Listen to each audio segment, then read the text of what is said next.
E com base nisso, Eduardo, como é que você vê hoje a relação, não só do governo, né, mas do campo progressista como um todo, com as bases, com essa classe trabalhadora?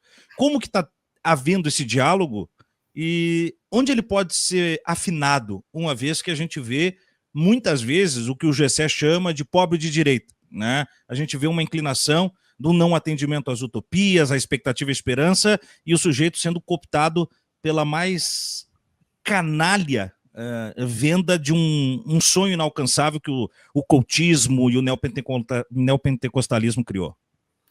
Rapaz, eu não concordo com essa expressão pobre de direita, porque o pobre, a maioria esmagadora, não sabe o que é direita, não sabe o que é esquerda, não sabe o que é fascismo, não sabe o que é comunismo. O que acontece é que a estrutura social realmente é revoltante, é visivelmente injusta, desigual por extremo, favorece uns poucos e massacra a grande maioria. Então, realmente, há um sentimento de raiva. E a direita não é bem a direita, mas a publicidade que se vende sabe fabricar muito bem a forma de canalizar esse ódio contra um governo, seja ele qual for.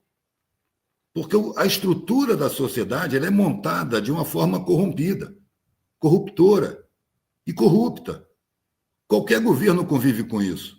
Seja de direita, de esquerda, de centro, de cima, de baixo. A estrutura ela passa por todos os governos e ela é dominada pelos poderes econômicos. Ela é totalmente corrupta. Agora, quando o governo serve aos interesses dos de cima, ninguém fala em corrupção.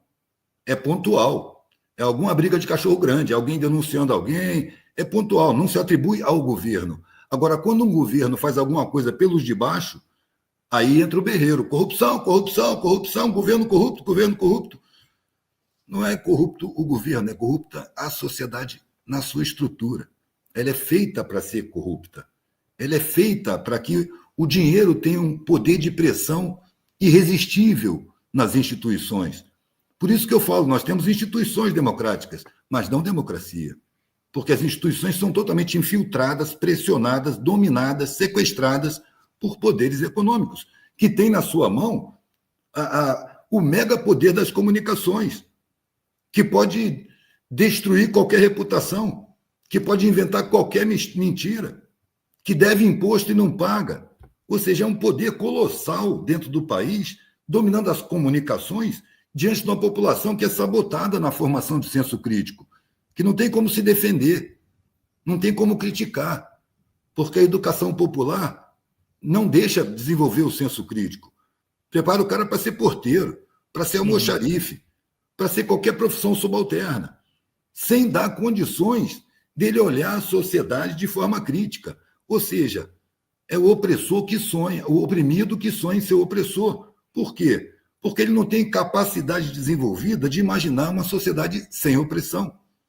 Ele vê como inevitável. Oprimidos e opressores são imutáveis na visão colocada.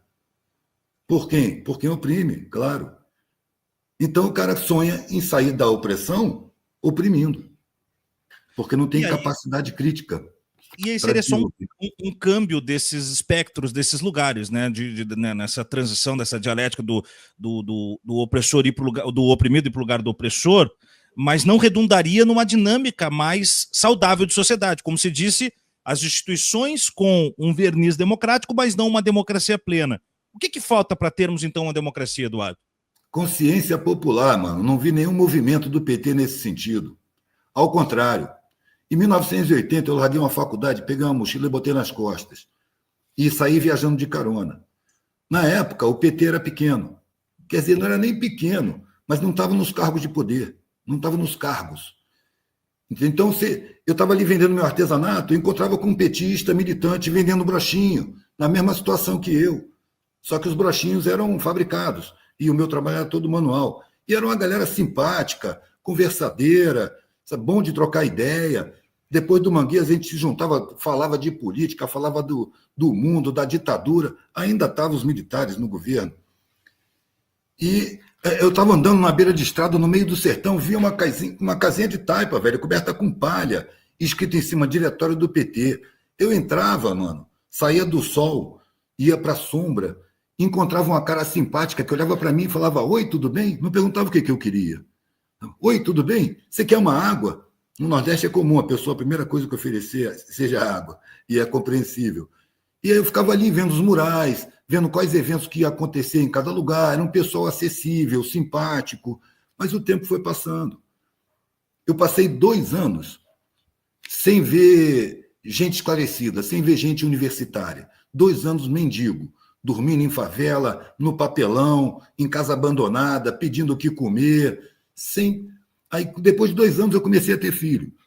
Aí comecei a procurar as pessoas que tinham mais dinheiro, fazer um trabalho mais bem elaborado, uns brincos mais bonitos, e tal. Aprendi a trabalhar.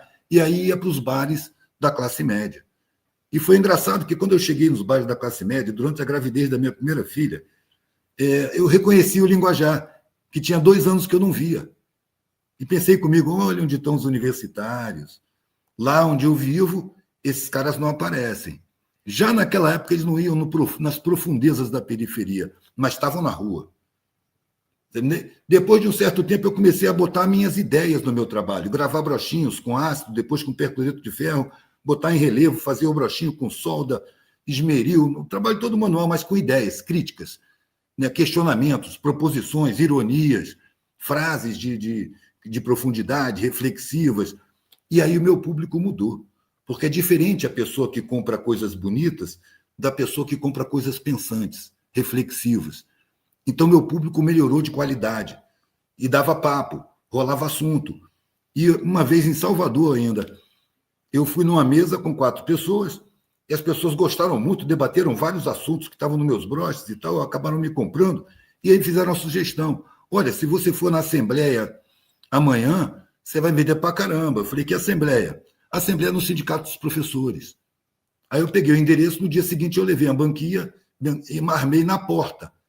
E vi passar os professores sindicalizados do ensino público, que eram mais engajados politicamente do que a maioria dos professores. Os sindicalistas sempre são mais politizados do que os não sindicalizados, ou os que não frequentam, né? Os que frequentam.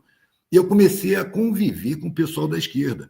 Aí descobri os outros sindicatos, jornalistas, bancários, etc., e comecei a frequentar os sindicatos e comecei a acompanhar as correntes de pensamento da esquerda. E comecei a ver a evolução, e o tempo foi passando. E sindicato eu sempre ia. Não passei aí só em sindicato. Eu estava nos bares, eu estava na rua, eu estava nas praças, estava nas praias. Mas quando tinha um evento sindical, eu ia. Na CUT, eu via os murais, assim, cheio de cartazes dos eventos, eu selecionava os eventos para ir expor. Então, eu comecei a conviver com os politizados. Politizados no sentido partidário da palavra, porque politizado todo mundo é, consciente ou inconscientemente. Você está na polis, você é politizado. Você pode ser inconsciente, mas é politizado. E eu comecei a ver as relações entre as correntes de pensamento. E uma coisa que eu já sentia na universidade é que, por pensarem diferente, as correntes se digladiam entre si, enquanto que o inimigo está lá fora, está lá em cima, está no governo, está dominando as instituições. É como se a gente... Na universidade eu era bicho, então não tinha moral para falar. Quando eu falava, a minha palavra era desqualificada. Eu lembro que eu fiz essa imagem. Cara, nós temos um inimigo que é um gigante. Aí eu acho que tem que acertar o joelho. Você acha que tem que acertar o cotovelo. O outro acha que tem que acertar a cabeça. E a gente vai brigar entre si para resolver onde é que tem que acertar o gigante? Velho, vamos partir para cima do gigante, cada um acerta onde bem entender. A gente não pode estar brigando entre si. Mas nego não me ouvia, não me dava moral. Dali eu peguei a mochila e fui para o mundo. Falei, esse cara não vai mudar nada. Diz que vai mudar o mundo, que vai fazer revolução. Então, vamos conduzir as massas. Eu sempre achei isso de uma arrogância impressionante. Não sabe nem falar a língua da massa. Tem medo de entrar em favela. Não sabe conviver com os mais pobres. Em vez de levar consciência para a rapaziada, quer chegar lá para arrebanhar. Arrebanhar inscritos nos seus partidos, filiação, sabe, voto. E não leva a consciência. Parece que, pelo condicionamento universitário, de você ter o conhecimento como um capital pessoal de valor. Então você não distribui, por medo de cair do seu patamar. Você chega lá no meio da favela e fala, me escuta porque eu estudei e eu sei. Isso é uma falta de respeito, ninguém vai te escutar. Ainda mais falando dessa língua. Eu estava na favela como morador, em várias periferias, e eu ouvia sinais de que não tinha aceitação para esse vocabulário da política partidária. Mas os caras não se davam conta. não desciam dos seus pedestais. E o PT passou por uma espécie de depuração negativa, porque ele foi alcançando cargos de poder e as correntes que se aproximavam mais da população foram sendo alijadas. Formou-se uma corrente elitista dentro do partido, que no princípio se chamou articulação, enquanto que o pessoal mais popular é democracia socialista. E eles se digladiavam entre si dentro do partido. O pessoal da articulação não vinha olhar meu trabalho. Me desprezava por completo. Quem é esse cara? Isso é um hippie. Sabe? É um desprezo que se estende para toda a população. Quando o cara pega no microfone, dentro de um palco, né, diante do público pobre, ele faz uma cara simpática, mas pessoalmente, no fundo, ele despreza os pobres, os desescolarizados. Não leva em conta que eles são vítimas de crime social, que o Estado comete contra a população cotidianamente, permanentemente. Porque é direito da população uma educação de qualidade, uma educação crítica, humanizante, profunda, sensibilizadora, conscientizadora. E esse direito é negado. Assim como é negado o direito à alimentação, o direito à moradia, o direito ao transporte. Ou seja, um Estado que não cumpre a sua Constituição pode facilmente ser chamado de um Estado criminoso. É criminoso contra a sua população, para servir um punhado de podre de rico e as classes que servem esses podres de rico, que é as classes médias altas, nos cargos de mando. E eles são muito mais próximos economicamente dos de baixo da sociedade do que dos de cima. Mas eles se sentem muito mais próximos dos de cima do que dos de baixo. E assimilam esse desprezo programado e induzido pela população. Ah, eles também não se esforçam. Vai viver numa favela para ver se não se esforçam? É claro que se esforçam. Só que são sabotados cotidianamente.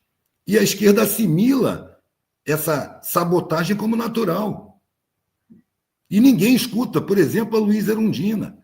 Ninguém estuda o governo da Luíza Erundina, que foi a população, que chamou o poder popular.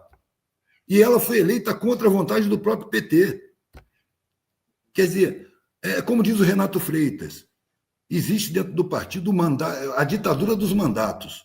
Os que são eleitos se mantêm sendo eleitos e dominam a política partidária e não se aproximam da população.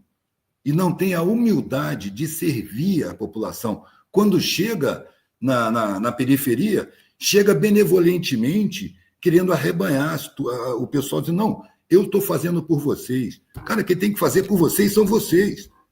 É preciso criar condição de esclarecimento para que essas pessoas possam decidir o que fazer, entendam a realidade, porque tem poder de decisão, tem capacidade crítica, só não é desenvolvida pela sabotagem institucional da educação.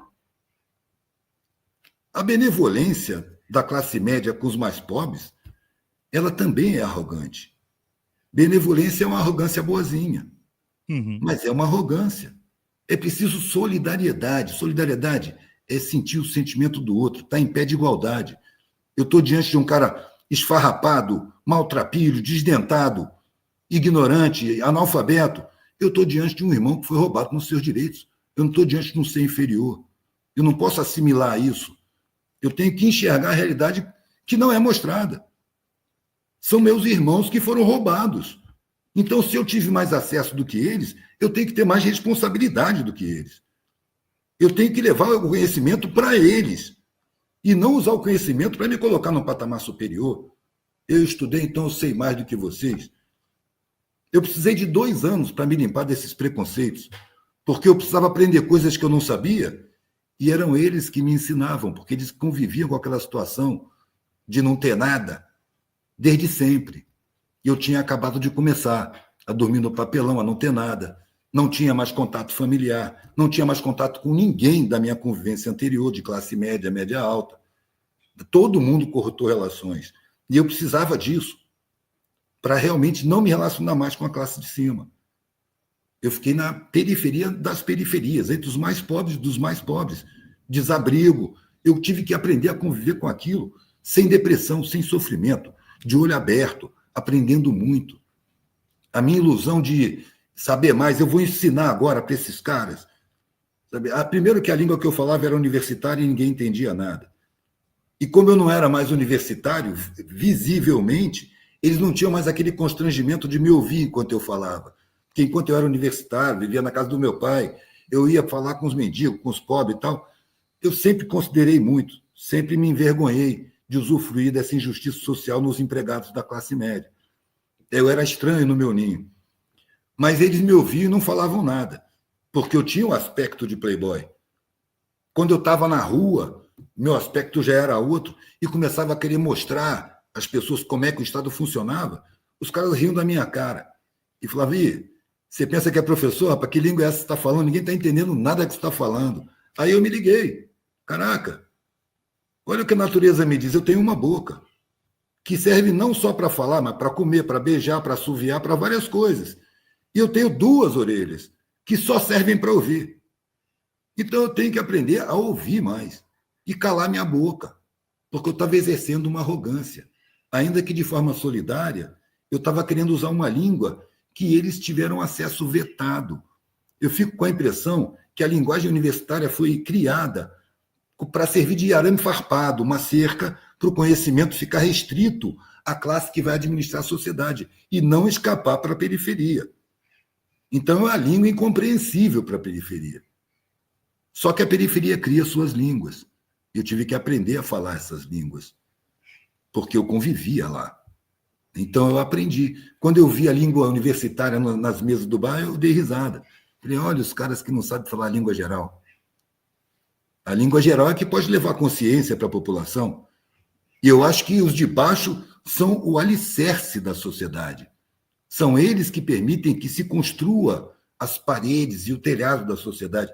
Quando eu estava em favela, muitas vezes eu fazia essa analogia. A sociedade é igual a casa. Qual é a parte mais forte da casa que garante que ela fique em pé? Era evidente, o alicerce. O alicerce é a massa da população. São os desescolarizados. São os que carregam pedra. São os ajudantes de pedreiro. São os caras que botam asfalto na rua. São os caras que plantam, colhem e carregam. São os caras que abrem as portas, que consertam as máquinas. Esse é o alicerce da sociedade. Depois vem as classes médias, são os tijolos. A primeira linha de tijolo é a classe média baixa.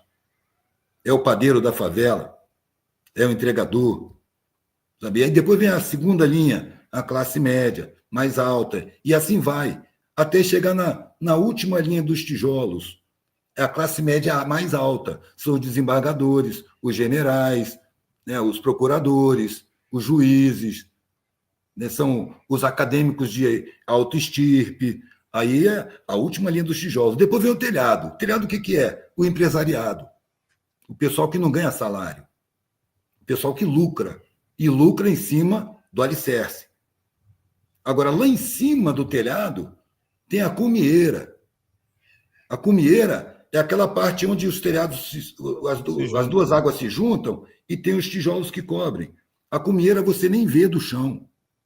Esses são os banqueiros. Aí eu pergunto na favela, o que acontece numa casa se o alicerce se movimenta? Ah, a casa cai. Pois é. Então é preciso manter a ignorância para que o alicerce não se movimente e essa casa fique onde está, do jeito que está. Porque se a consciência chega no alicerce, ele vai se movimentar, a casa vai cair e nós vamos construir uma outra casa que sirva para todo mundo igualmente.